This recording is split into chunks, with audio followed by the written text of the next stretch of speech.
بسم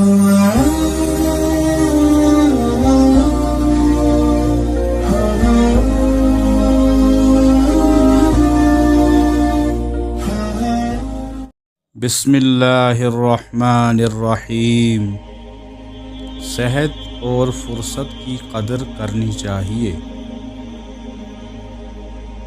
عن ابن عباس رضی اللہ عنہما قال قال رسول اللہ صلی اللہ علیہ وسلم نعمتان مغبون فیہما کثیر من الناس الصحۃ والفراغ، رواہ البخاری۔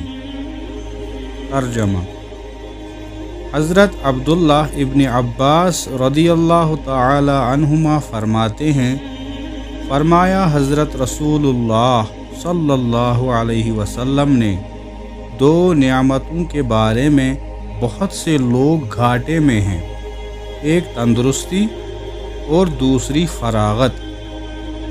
تشریح: صحت اور تندرستی اللہ تعالیٰ کی بڑی نعمت ہے۔ ایمان کے بعد یہی نعمت ہے جس کی بدولت انسان دنیا و آخرت کے کمالات حاصل کر سکتا ہے۔ اسی طرح فراغت یعنی زندگی کے اوقات کا مشاغل اور مصروفیات اور پریشانیوں سے خالی ہونا ہے۔ لیکن افسوس ان دونوں نعمتوں کی بے قدری ہوتی ہے۔ جب یہ دونوں متاثر ہو جاتی ہیں تب انسان کو ہوش آتا ہے، بالخصوص مرنے کے بعد۔ صحت اور فراغت کے اوقات کو لوگ لہو و لعب، سیر و تفریح، عیاشی میں گزارتے ہیں۔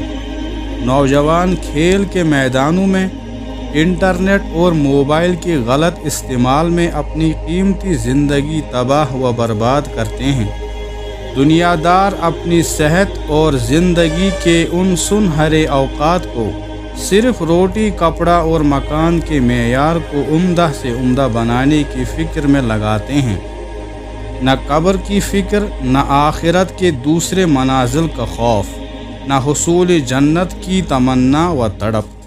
ایسے بے خبر اور نافرمان لوگوں کے بارے میں اللہ تعالی فرماتے ہیں کہ مرنے کے بعد دوبارہ دنیا میں آنے کی درخواست اللہ تعالیٰ سے کریں گے کہ ہمیں واپس بھیج دیجیے تاکہ ہم اعمال صالحہ کریں۔ حتی اذا جاء احدهم الموت قال رب ارجعون لعلی اعمل صالحا فیما ترکت کلا انہا کلمۃ ہوا قائلہا ومن ورائہم برزخ الی یوم یبعثون، سورہ مومنون۔ ترجمہ: یہاں تک کہ جب ان میں سے کسی پر موت آ کھڑی ہوگی تو وہ کہے گا کہ میرے پروردگار مجھے واپس بھیج دیجیے تاکہ جس دنیا کو میں چھوڑ آیا ہوں اس میں جا کر نیک عمل کروں۔ ہرگز نہیں، یہ تو ایک بات ہی بات ہے جو وہ زبان سے کہہ رہا ہے، اور ان مرنے والوں کے سامنے عالم برزخ کی آڑ ہے جو اس وقت تک قائم رہے گی جب تک دوبارہ زندہ کر کے اٹھایا جائے۔ حضرت مفتی صاحب فرماتے ہیں، اس عاجز کا ایک دوست حج کو گیا۔ حج کو جانے سے پہلے ایک خط مجھے دیا جس میں لکھا تھا کہ میں نے ایک ہدیہ حضور صلی اللہ علیہ وسلم کی خدمت میں پیش کرنے کے لیے تیار کیا ہے، 20 لاکھ درود شریف کا۔ اس سے پہلے یہ میاں بیوی عمرہ کو گئے تھے، اس وقت بھی دونوں نے مل کر 10 لاکھ درود شریف پڑھے تھے۔ ایک ساتھی نے 30 لاکھ اور ایک خوش نصیب نے 70 لاکھ مکمل کر لیے۔ یہ انہوں نے خود اس عاجز کو اطلاع دی۔ اللہ تعالی قبول فرمائے۔ حرمین شریفین میں طواف اور دوسرے معمولات کے درمیان لوگ موبائل پر دنیا بھر کی باتیں کرتے رہتے ہیں۔ اسکوٹر گاڑی چلاتے وقت ایک ہاتھ سے موبائل پکڑ کر باتیں کرتے رہتے ہیں، تو ان کاموں کے ساتھ ساتھ جب آدمی دنیا کی باتیں کر سکتا ہے تو اللہ کا ذکر کیوں نہیں کر سکتے ہیں؟ مرنے کے بعد جنتی کو ان اوقات کا افسوس ہوگا جو بغیر ذکر کے گزر گئے ہوں۔ ایک بزرگ روٹی کھانے کے بجائے ستو پانی کے ساتھ گھول کر پیتے تھے۔ جب ان سے کہا گیا اس ستو کی اگر روٹی بنائی جائے تو کیا حرج ہے؟ حضرت نے جواب دیا،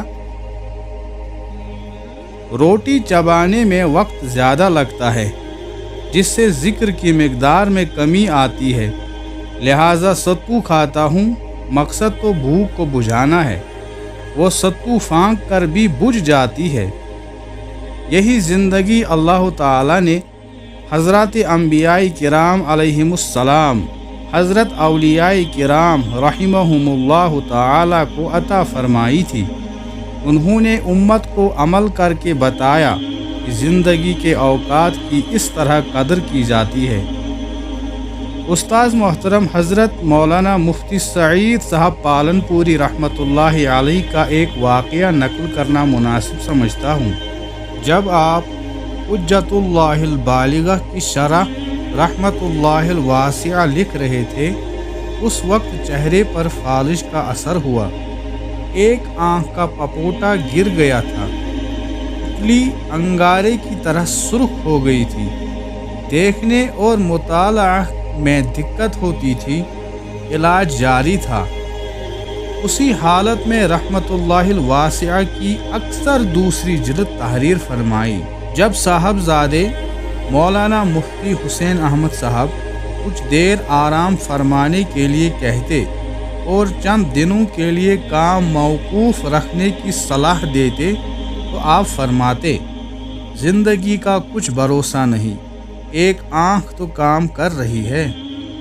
یہ فرما کر حسب معمول کام کرتے رہے اور اپنی بیماری کی مطلق پرواہ نہیں کی۔ یہ تھا آپ کا حوصلہ، بیماری سے مقابلہ کرنے کی ہمت اور قابل رشک علمی انہماک۔